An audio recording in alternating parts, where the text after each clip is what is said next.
Very few players entertained, amused and angered in equal capacity as Mario Balotelli. We take a look back at his wildest moments over the years in a career that has seen him enjoy spells at both AC Milan and Inter Milan, as well as Premier League rivals Liverpool and Manchester City.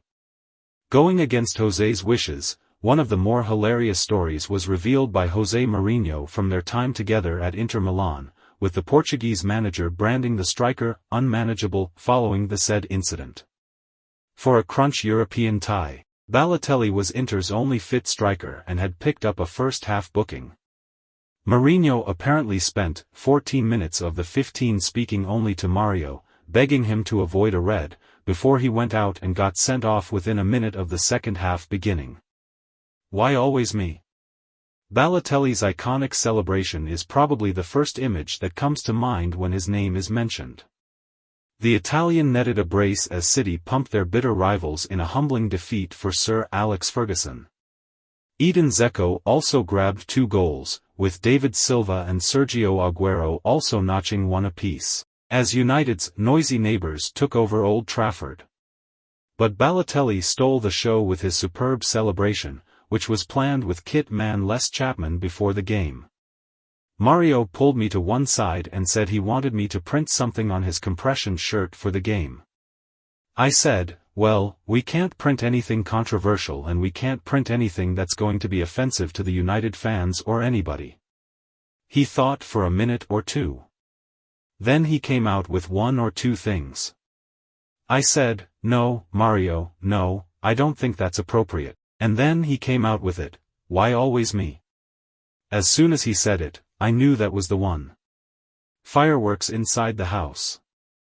Having arrived in England, he quickly made his mark on and off the pitch, but the sequence of events surrounding his altercation with fireworks was one of the more hilarious stories we've ever heard. Balotelli caused some serious damage to his mansion by setting off fireworks within the house, causing it to set on fire in some parts. All of this was hours before City's iconic 6-1 win over United. He then scored 2 goals, including the opener, and then proceeded to lift up his shirt to reveal the iconic message, "Why always me," stitched across his thermal top. All of us culminated in the forward being made the face of a fire safety campaign, in a brilliantly ironic moment. Remarkably, just days after the incident, the Italian was appointed as Greater Manchester's fire safety ambassador. They can be very dangerous if they are not used in the right way, said the striker after insisting that it was a friend rather than him who set off the fireworks in his house. People should follow the firework code. Preseason antics. Another example of vintage Balotelli came in a preseason game against Los Angeles Galaxy, when he played under Roberto Mancini when he decided, whilst being one-on-one with the goalkeeper, that instead of finishing it he would go for a backheel finish that dribbled embarrassingly wide. Mancini screamed from the bench and immediately dragged him off, and the pair traded words as Balotelli stormed off. Balotelli almost fought with Mancini in another incident. Balotelli and Roberto Mancini, the manager who brought him to City, was the ultimate love-hate relationship. Mancini spoke about Balotelli on numerous occasions, with the popular boss eager to get the striker to buckle down in his youth. He once said back in 2012 that he would need a psychologist if he spoke to Balotelli every day, and famously offered for the striker to come and stay with his own family to keep Balotelli out of trouble. After a bust-up, the pair famously almost came to blows during a City training session in the past, a story confirmed by former City player Gareth Barry. He was good fun.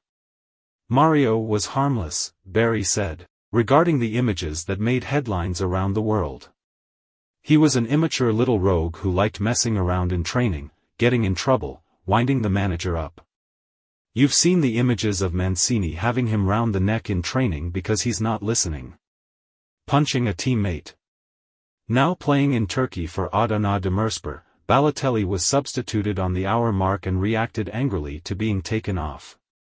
He launched his shin pads on the ground before exploding in an angry tirade to a teammate before throwing a punch at his pal on the bench. Luckily, the substitute seemed to take it in his stride, but it was another remarkable meltdown from the king of controversy. Upsetting the Inter fans. Very few players cross the Milan divide, but Balotelli is one of the few stars to have played for both AC Milan and Inter Milan. Balotelli has made no secret of the fact that he grew up an AC Milan fan, and his career at Inter was ended after he was caught on television happily donning a Milan shirt. The women's prison. Balotelli and his brother Enoch tried to enter a women's prison in Brescia to have a look around the premises. It was 1,600 hours when we saw a high-powered Mercedes come through the gate. Inside were two boys. After a few minutes we realized one of them was Balotelli, a prison officer explained.